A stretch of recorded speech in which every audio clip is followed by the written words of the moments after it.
ॐ केशवाय नमः। ॐ नारायणाय नमः। ॐ माधवाय नमः। ॐ गोविन्दाय नमः। ॐ विष्णवे नमः। ॐ मधुसूदनाय नमः।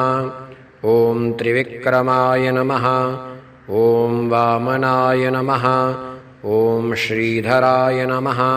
ॐ ऋषिकेशाय नमः। ॐ पद्मनाभाय नमः। ॐ दामोदराय नमः। ॐ सङ्कर्षणाय नमः।